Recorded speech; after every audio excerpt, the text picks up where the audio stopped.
Lights out, we're racing in Austria. Good reaction time for the man in the lead. Armstrong checks his mirrors. He's ahead of Théo Pourchaire. That's worked nicely. Can do and get up to third place. Tight with Verschoor. Will they all make it through turn number one? That's Logan Sargent off the road, but he is still pointing in the right direction, using the runoff. A great getaway from Armstrong. It is very nearly 3 wide. Dragovic in the orange car is our championship leader. He's taking the cautious approach as he makes his way to turn 4, and he's very nearly collected there in the background. That could have been very serious indeed, but it's Armstrong, Pourchaire and Doohan who remain the top 3. Juri Vips is fighting all the way through.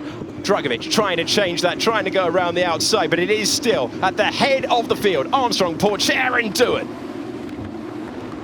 Let's review the start of the race. Yeah, so everyone got off the line pretty well. Nothing to... as Dragovic almost squeezes through.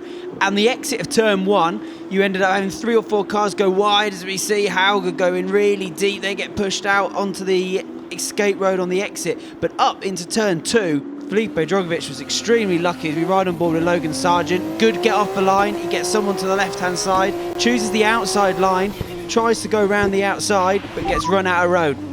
What is Iwasa doing? Yeah, not happy with Iwasa there, but he tucks back in the slipstream. And as we look, if we watch back now from the back of Felipe's car, the Red Bull car behind him, look how close he gets to his rear wing. Super lucky. He pushed me off twice. So that's Richard Verschoor saying he was pushed off twice.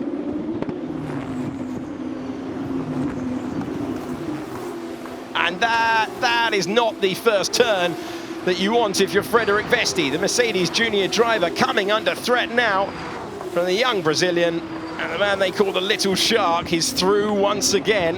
Vesti will get another go as we begin to see the exit from this corner. You can see the car squirreling all over the road. Whilst we focus on that, improvement in position for Juri Vips, who's up to P5. Yeah, Richard Verschoor was under a lot of pressure as Fittipaldi goes round the outside to try and fight back, but he can't get it done a second time into turn 4.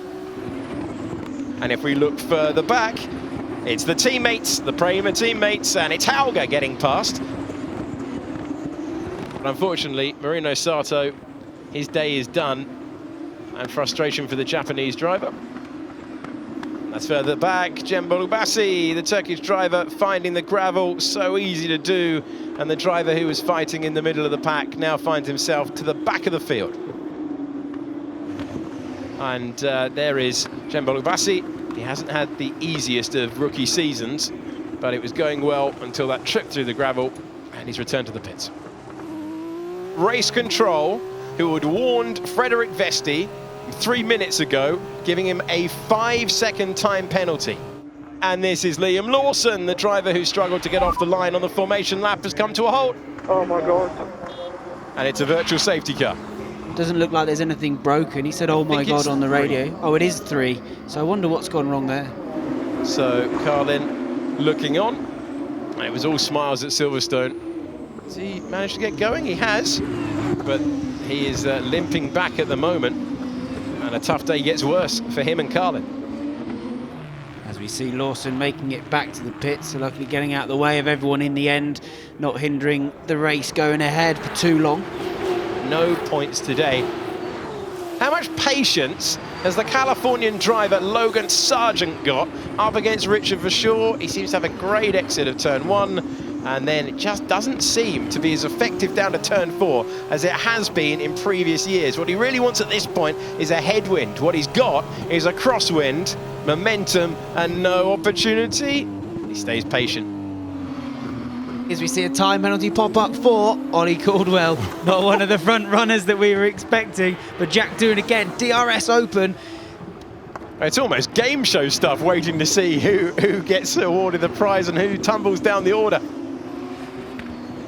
And Sargent is very close. Can he go for the late move? Doesn't have the confidence to go to the part of the racetrack where there might not be as much grip. Nissany has got up to 13th position, and Doohan remains in the wheel tracks of Pourchaire, but he can't shape for the move. Time penalty for Roberto Merri on his return. This is going to be Nissany up against Callum Williams, and that is the battle for 13th position. And around the outside, and that's the best piece of news that Roy Nissany's had for a while. And there you go. Okay, so it's Roberto Merri who is to the side of the car, but Armstrong backing off a lot. It's nearly a second. And this is at the front of the field. This is your podium at the moment, with the driver in second place, the black and white car of Théo Pourchaire, under investigation for going over track limits. They're clearly having an almighty argument as Novalak gets warned.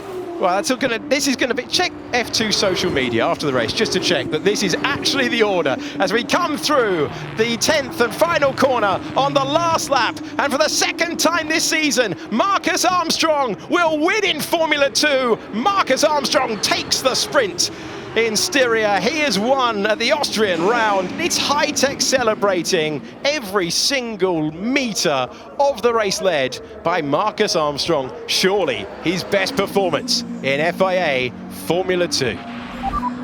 Boy. Yes, Marcus. Yes, very, very, very good job. Very good drive, very mature. Well in control. Well done, Kiwi. Well overdue, mate. Proper drive. Yeah, cheers. Car was mega. Not long overdue. I don't think you've ever won the race in Imola, maybe. It's definitely Marcus Armstrong who's won the race. He's ahead of Théo Pourchaire, who is under investigation. Jack Doohan is in third position for his third podium of the year. Championship leader still applies to Felipe Drugovich, a strong P4. I think it is going to be exciting tomorrow. Hopefully it will be. Thanks to you for your company as well. We'll see you tomorrow when FIA Formula 2 returns.